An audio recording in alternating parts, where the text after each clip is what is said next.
রাজ্যসভার লড়াইয়ে সীতারাম ইয়েচুরিকে সিপিএম যেদিন ছাড়পত্র দিল না সেদিনই মাস্টার স্ট্রোক দিলেন মমতা বন্দ্যোপাধ্যায়।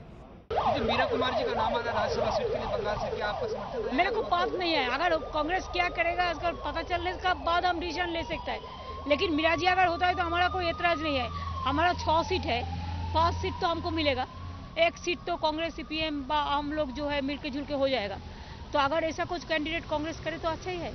রাজ্যসভা নির্বাচনে পশ্চিমবঙ্গের 5টি আসনে তৃণমূল আগেই প্রার্থী দিয়েছে। 6ষ্ঠ আসনের প্রশ্নেও অবস্থান স্পষ্ট করলেন তৃণমূল নেত্রী।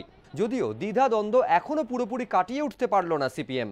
মঙ্গলবার দিল্লিতে বৈঠকে বসে দলের কেন্দ্রীয় কমিটি। সূত্রের খবর, কংগ্রেসের সমর্থন নিয়ে সীতারাম ইয়েচুরিকে তৃতীয়বার রাজ্যসভায় পাঠানোর প্রশ্নে ভোটাভুটি হয়, কিন্তু 50-30 ব্যবধানে কংগ্রেসের সমর্থনের পক্ষের অংশ হেরে যায়। তাৎপর্যপূর্ণভাবে কংগ্রেসের সমর্থনে ইয়েচুরি রাজ্যসভায় যাওয়ার প্রস্তাবের বিরোধিতা করেন বাংলারই কয়েকজন কেন্দ্রীয় কমিটির সদস্য। সীতারামকে আটকালেও পরবর্তী রণকৌশল চূড়ান্ত করতে পারেনি একে গোপালন ভবন। এই পরিস্থিতিতে কৌশলী অবস্থান নিয়ে মমতা এদিন জানিয়ে দিয়েছেন কংগ্রেস মীরা কুমারকে প্রার্থী করলে সমর্থন দেবে তৃণমূল। যদিও এতদিন শুধু সীতারামের নামে সিপিএমের ছাড়পত্রেরই অপেক্ষায় ছিল কংগ্রেস।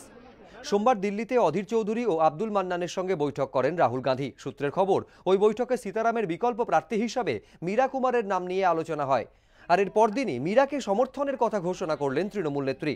রাজনৈতিক পর্যবেক্ষকদের একাংশের মতে এটা করে এক ঢিলে 3 পাখি মারলেন মমতা বন্দ্যোপাধ্যায়। প্রথমত, এতে কংগ্রেস হাইকমান্ডকে আরও কাছে টানার বার্তা দিলেন তৃণমূল নেত্রী।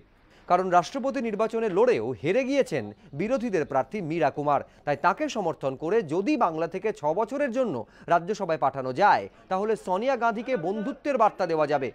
পর্যবেক্ষকদের একাংশ এও বলছেন, মীরা কুমারকে মমতার সমর্থনের ঘোষণা কংগ্রেস সিপিএম দূরত্ব তৈরিতে অনুঘটকের মতো কাজ করতে পারে। কারণ মমতার বার্তার পর কংগ্রেস যদি মীরা কুমারকেই প্রার্থী করে, তাহলে আরও বেকায়দায় পড়বে সিপিএম।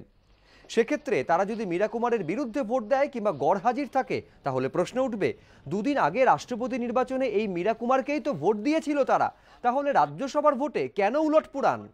এই পরিস্থিতিতে কি করবে সিপিএম? সূত্রের খবর, রাজ্যসভার 6ষ্ঠ আসনে প্রার্থী দেওয়া হবে নাকি অন্য কাউকে সমর্থন করা হবে তা নিয়ে সিদ্ধান্তের ভার রাজ্য বামফ্রন্টের ওপর ছেড়েছে কেন্দ্রীয় কমিটি।